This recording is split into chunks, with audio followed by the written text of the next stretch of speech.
እናንተን ሹብሃ እፎይ ይዞ መምጣቱ እኛ ምን አይነት ሐቅ ላይ እንዳለን ገላጭ ነው። አይኖች አሉት፣ አላህ ይሰማል፣ መስሚያዎች አሉት። ለእግዚአብሔር አይን እንዳለው ጆሮ እንዳለው ሌሎችም አካላት እንዳሉት እናምናለን። አላህ በተናገረው መሰረት ስንት አካል ነው ያለው? አላህ አንዱ አላህ ስንት አካል ነው ያለው? አካል አለው ብለን አናምንም። እንዴት አይነት ፊት ነው የምረዳው ታዲያ? ያንተን አይመስልም? የጦጣም የዝንጀሮም እኮ የኔን አይመስልም። አንበሳ ቢያረጅም እንዲሁም ቢደክምም ቢታመምም ያው አንበሳ የሚለው ማረግ አያጣም። ኒዛር ሚዲያ። ለዚህ ቻናል አዲስ የሆናችሁ ሰብስክራይብ በማድረግ የደወል ምልክቷን በመጫን ቤተሰብ ይሁኑ። ይህ ቪዲዮም ጠቃሚ ቪዲዮ ስለሆነ ለሌሎች ተደራሽ እንዲሆን ላይክ በማድረግ ይጀምሩት። የእናንተን ሹብሃ እፎይ ይዞ መምጣቱ እኛ ምን አይነት ሐቅ ላይ እንዳለን ገላጭ ነው። ነው አይደለም ወንድሞቼ? ወላሂ ነው አይደለም? የእናንተን አቂዳ እፎይ ይዞ ሲመጣላችሁ መደንገጥ እኮ ነው ያለባችሁ እናንተ። እንዴ ለካ እኔ እየተከተልኩ ያለሁት መንገድ የእፎይ መንገድ ነው፣ እኔ የያዝኩት መንገድ የእፎይ መንገድ ነው የሚያስብለው ማፈር ነበረባችሁ። አይን አላቸው፣ አላህ አይኖች አሉት፣ አላህ ይሰማል፣ መስሚያዎች አሉት። ለእግዚአብሔር አይን እንዳለው ጆሮ እንዳለው ሌሎችም አካላት እንዳሉት እናምናለን። አላህ እጆች አሉት፣ አላህ እግር አለው፣ ተረከዝ አለው። ወልድ መንፈስ ቅዱስ እግር አላቸው፣ እጅ አላቸው። እነዚህ አካላት አሏቸው። ይህንን ሶስት ለአላህ አካል ሰጣችሁ፣ እኛ አይደለም የሰጠነው አላህ። አንድ ሰው በመረጃ ደሊል ይዞ ነው ሲከራከር፣ ማንኛውም ሰው ደግሞ የሚፈልገው ሐቅ ነው፣ በሐቅ ላይ መቆም ነው። ለምን አንድ ሰው ተውሂድ ላይ ነኝ ለማለት መጀመሪያ ራሱን ከማጥራት አለበት፣ አላህን ከማመሳሰል ከተሽቢህ ማጥራት አለበት።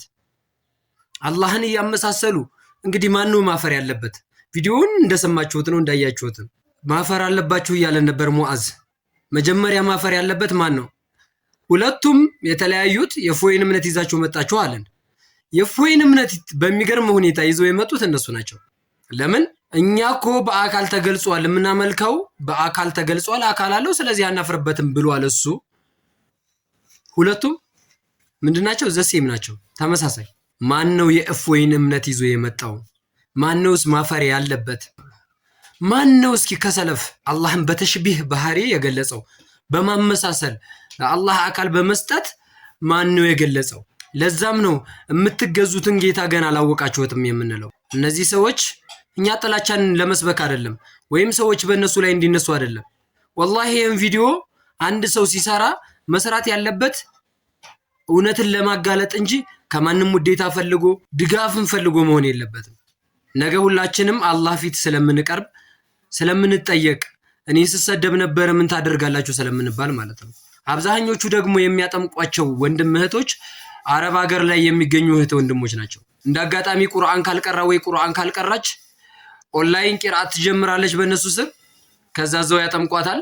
ከዛ ያልሆነን ተውሂድ ይዛ ባልሆነ ነገር ተታላ ወደ እነሱ ትገባለች ማለት ነው። እስኪ ሰፋ አድርገን እንሰብና ህሊናችን እናሰራውና ማነው በተሽቢህ ባህሪ በማመሳሰል ወይም ደግሞ የእፎይን እምነት የያዘው ማንኛው ሰው ነው? ለምን ቪዲዮውን በደንብ ሰምታችሁታል፣ ማን ከማን ጋር እንደሚመሳሰል። ወደ ቀጣይ ቪዲዮ እንለፍ። አላህ በተናገረው መሰረት ስንት አካል ነው ያለው? አላህ አንዱ አላህ ስንት አካል ነው ያለው? አካል አለው ብለን አናምንም። አካል ሲባል ምን ማለት ነው ያልከው? ለዚህ ነው አንተ ያልከው አካል የለውም እንዴ? እጅ የለውም እንዴ? እጅ ምን ማለት እንደሆነ ላስረዳህ ነው። ምን ማለት እንደሆነ እጆች ወዴት እየሄድን ነው ጎበዝ? የመጀመሪያ የሰው ልጅ ራሱን ብቁ አድርጎ ነው መከራከር ያለበት። እንኳን ሌላ እምነት ጋር አይደለም ሄዶ ለመከራከር፣ ከራሱ ጋር ለመግባባት ራሱ ብቁ መሆን አለበት መጀመሪያ። የቁርአኑን አያ ቀርጦታል፣ ሸምድዶታል፣ አያውቀው፣ መናገር አይችልም። ለምን? ድሮ ደፍረው አላህ አካል አለው ማለት አይችሉም ነበር፣ ይፈሩት ነበር። በኪታብ ደረጃ እንኳን ሸሆቻቸው አስቀምጠው ያን መናገር አይችሉም ነበር። ወላሂ ይሄ እውነታ ነው። አይናገሩም ነበር። መስጊድ ላይ ገብተው ራሱ ከጠየቃችኋቸው ሙስሊም የሆነ አካል ሄዶ አላህ እንደዚህ ነው ካሏቸው ዝም ነው የሚሉት፣ አይመልሱም ሁላ። አሁን ደግሞ ከተስፋፉና ብዙ ከሆኑ በኋላ ለመናገር ያዳክታቸዋል። ደግሞ ላስረዳህማ እንደሱ እኮ አይደለም የኛን አይመስልም፣ አንድ እጅ አለው እያልከኝ፣ ቀኝ እጅ ነው እያልከኝ፣ ደግሞ ባት አለው እያልከኝ፣ ፊት አለው እያልከኝ፣ እንዴት አይነት ፊት ነው የምረዳው ታዲያ? ያንተን አይመስልም? የጦጣም የዝንጀሮም እኮ የኔን አይመስልም፣ ግን ፊት አላቸው። እግርም አላቸው እጅም አላቸው። ላኢላሃ ኢላላህ። ወላሂ እነዚህ ሰዎች እስልምናን አይወክሉም የምንለው በምክንያት ነው። ለይሰ ከሚስሊሂ ሸይ፣ ምንም አምሳያም የለኝ፣ ማንንም አልመስልም። አንድ ሰው እኮ ተውሂድን ለመናገር የአላህን ሲፋት ለመናገር ቁል ሁወላሁ አሐድ በቂ እኮ ነው። ሌላ አያስፈልግም እኮ። ራሱን አጠራርቷል እኮ ዑለሞች። አላህ አንድ ነው የሚለውን ሲናገሩ ሲያብራሩት ምን ይላሉ? አላህ አንድ ነው እኮ ሲባል አሉ በአካል አይደለም ወይም ደግሞ በብዛት በቁጥር አይደለም አሉ። አንድ ነው ሲባል አንድ ነው ብሎ ማለት ምንድነው? ለጌትነቱ አጋር የሌለው ብቸኛ ጌታ መሆኑን አላህ አንድ ነው ሲባል እንደዚህ በቁጥርና ወይም ደግሞ በአካል አይደለም። አንድ ነው ሲባል እንዴት ነው? ለጌትነቱ አጋር የሌለው ብቸኛ ጌታ ነው። ከማንም ምንም እርዳታ የማይፈልግ ጌታ ነው። አንድ ነው ብቻውን የተብቃቃ ነው ማለት እንጂ በቁጥር አይደለም። እንደዚህ ብሎ ማስረዳት እየተቻለ ዙሪያ ጥምጥም ይህንን የኩፍር ቃሉን ለማውጣት ማለት ነው። ከነሱ ሳይሻል እነሱን ለማስተማር ይገባል ማለት ነው። አላህ ከእንደነዚህ አይነቱ ይጠብቀን። ወደ ቀጣይ ቪዲዮ እንለፍ። በዛሬው ዕለት እጅግ በጣም በሚያሳዝን ሁኔታ በኢትዮጵያ ታሪክ ተደርጎ ማይታወቅ በአክሱም ሙስሊሞች ወንድሞቻችን ላይ የኢድ ሰላት በኢትዮጵያ ታሪክ ለመጀመሪያ ጊዜ ተከልክሏል። እጅግ አሳዛኝ አሳፋሪ ነገር ነው። ይህ ደግሞ በየቀኑ ለምሳሌ ከዚህ በፊት ወደ 4 ጁምዓ ተከልክሏል።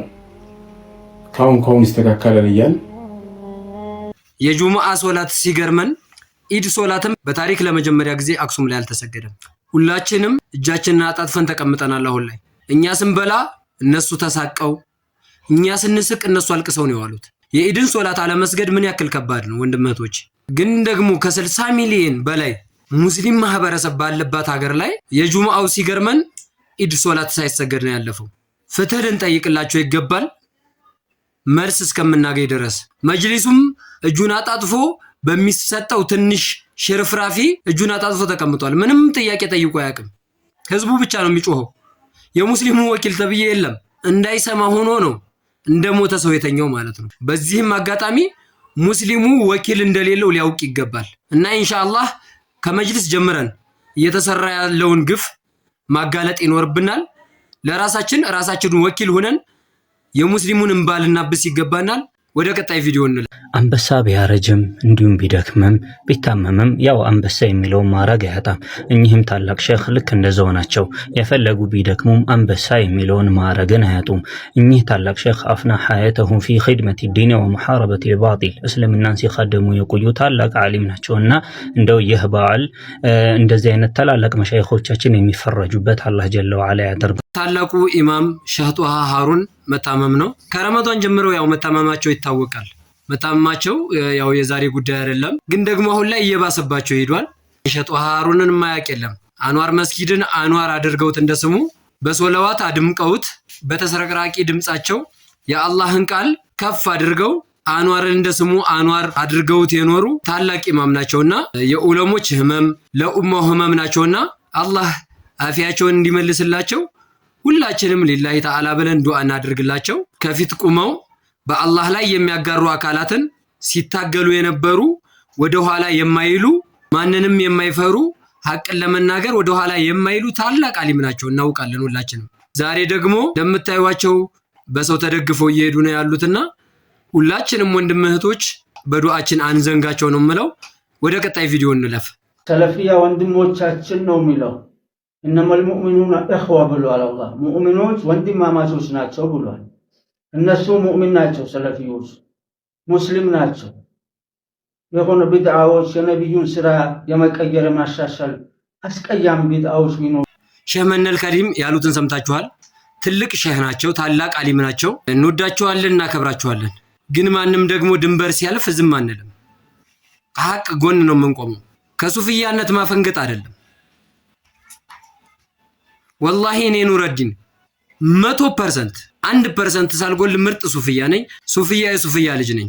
አንድ ሰው እኔ ጋር ስላለ አልደግፈውም ወይም ደግሞ የኔን አቋም ስላልያዘ አንድ ሰው አልወቅሰውም።